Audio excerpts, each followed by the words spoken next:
pictures. You won't find it better than this. Just let go if you leave. Just let me know so it won't look down. You move on. Hey guys, Keyshawn Uchia here, and today we're going to we're going one of the previous parts of the alternate universe episode What Ifs, and this new episode What If of the alternate universe is going to be the part 2 of What If Deku had the world over heaven. Now, what we last left off was basically Deku passing everything at first except for the gravity, due to Urashan, if I'm correct, getting first to her gravity thing. Now we're going to start with the hero versus villain arc. Now, every team is the same. Everything happens the same, except for the Deku and Urashan and Bakugo and Toria.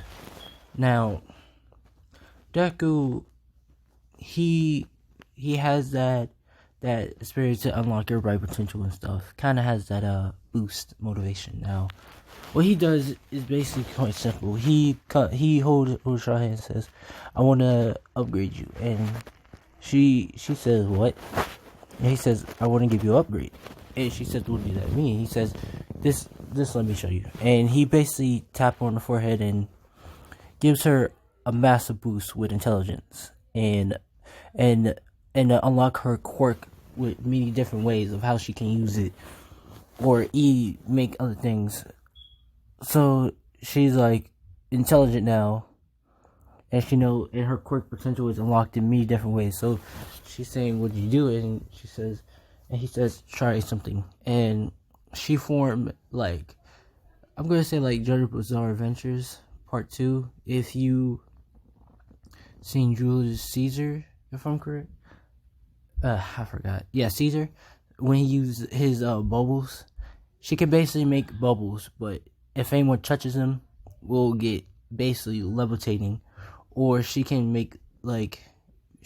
basically make something be in that bubble, and then she can make it burst, which the things can shatter and go into a string piece to hurt people, or basically just to protect people or cancel out fires and stuff, basically like that. So and she's intelligent now, so she's much smarter. And Deku is basically talking to her and basically telling her the plan. And she says, "All right." Now Bakugo and the other guys basically, sorry, just was doing classwork.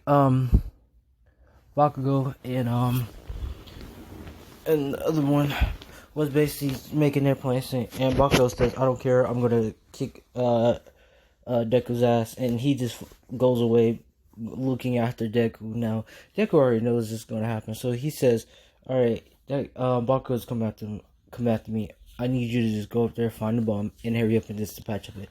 And she says, "Understood."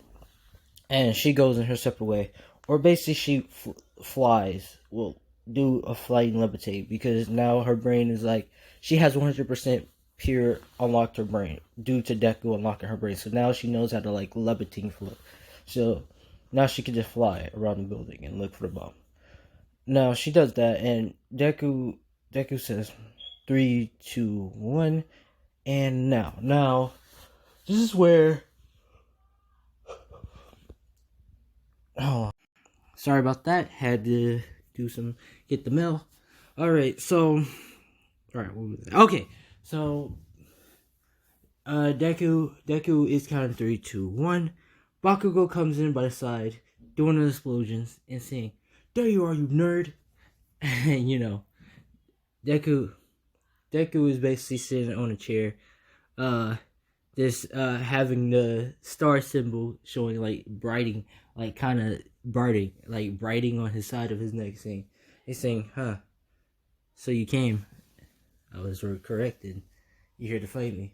And Deku is holding the little glass thing and reading a book, and Bakugo is saying, "What are you doing? Where did that cherry come from?" He said, "Don't worry about it." And he jumps up, and the chair and everything disappears. He's like, what the hell's going on? And Bakugo is like more wondering where did the chair come from, and he says, "Are you ready to fight?" Then now, Deku basically he can make the world be in the world over heaven, or he can make it into the shadow world over heaven. I'm gonna give him that perk. Now, when Bakugo's going in for explosion, Deku's holding the book and reading it on his back, saying, "You're really going to attack him with those explosions?" And he says, "Shut up! I'm gonna blow you up!" And Deku teleports right behind him, and says, "You thought?" And he punches him, sending Baku flying forward and hitting a wall. And he says, "Is that really all you got, Kashan?" And Bakugo says, "This is it. I'm about to finish you." And he does. And now, I forgot who I gave One for All to. I probably think I gave it to Bakugo. Probably did.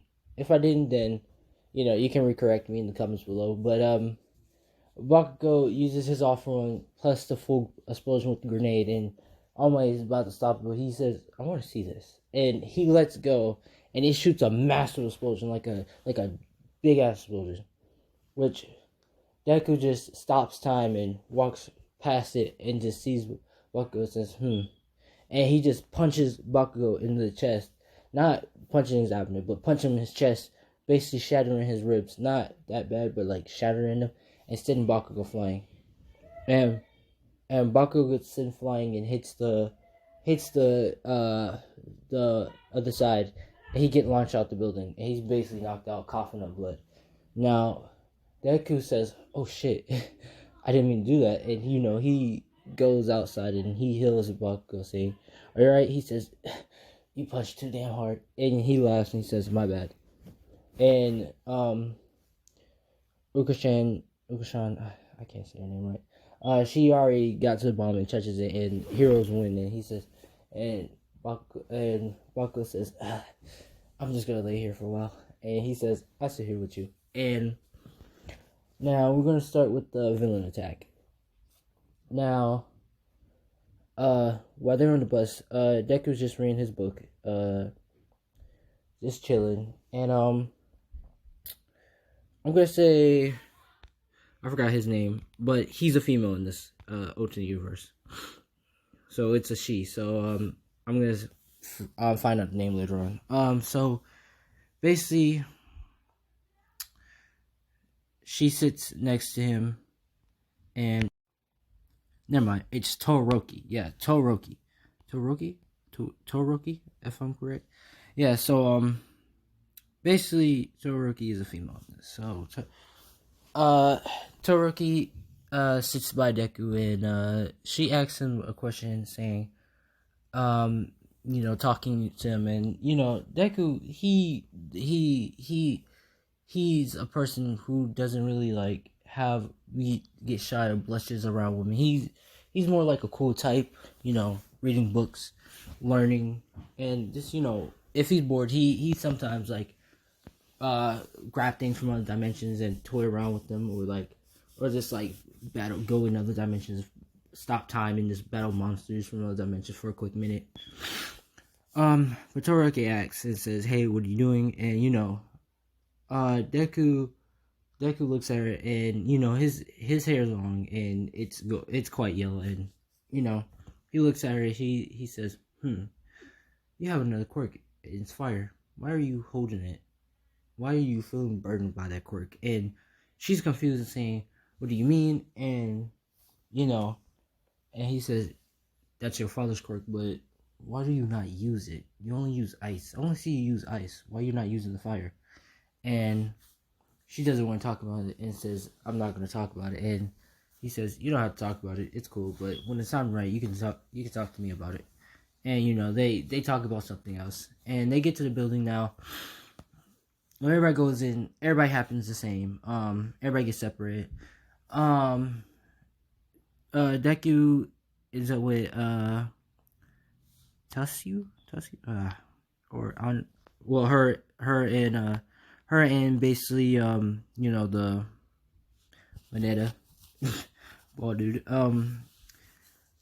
Deku basically he wants to hurry up and like get to the others and see if they're alright. So he taps both of them and says, I really should not be altering people history and stuff, but I'm gonna have to give y'all a boost and an upgrade to y'all quirks and stuff. And so basically he gives a boost to Banana. Now Banana hair is much longer. He's much stronger and buff. And his quirk ability has been enhanced. So now his balls, when he takes it out, his like he won't bleed or anything. He can take them out freely, and he can form them. He like, let's say if you put a grenade, he can combine his balls with a grenade, and he can make a sticky grenade, or he can make a sticky boomerang where it can hit you, and then stick onto you, or he can like make things and combine them with his things. Or basically like make something like if it's a fire arrow, he can make it stick to you, and then the fire will still burning and will still burn on you, and can also alter it. He can also make like sticky lava hair, or sticky ice balls, or sticky earth balls, which he can make 10 times heavier and change them. So Mineta has that upgrade. And he's taller and buff, so yeah.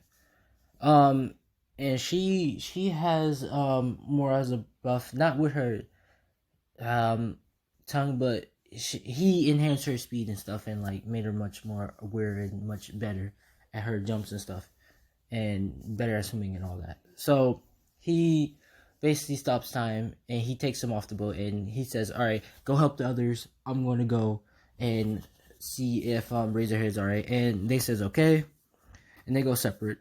Now he sees Razorhead already getting folded. Now Deku teleports, and he punched the Aberrant through the Namu, and send the Namu goddamn flying.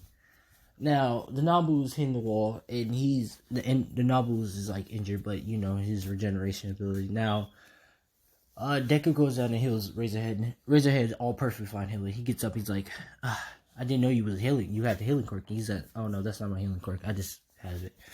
And he gets up and he says, so are you the one who attacking us? And, you know, I forgot his name, but he's basically, you know, it's just next saying, how did you do that? That's unfair. That's cheating. And, you know, Deku says, are you a drug dealer, or do you have an itching problem? And he says, I'm not no drug dealer, or I'm not no crackhead. And, you know, I don't do drugs. And, you know, he's getting angry and stuff. He's like, oh, and Deku's saying, whoa, calm down. It's just a joke. Calm down. And, you know, Nanamu, and he says, Nanamu killed him. And he sees Nanamu rip him. Deku simply just touches Nanamu and erases it from existence. And he says, was that supposed to kill me? What was that supposed to do? And everybody's shocked, including Baku and Razorhead. They're like, what did you do to it? And Deku basically stops time and knocks out him basically off from the Cypher, and basically erases, and basically sees the guy, and he touched the gnome thing that can teleport them out there, and sees his sister. He's like, oh, I see.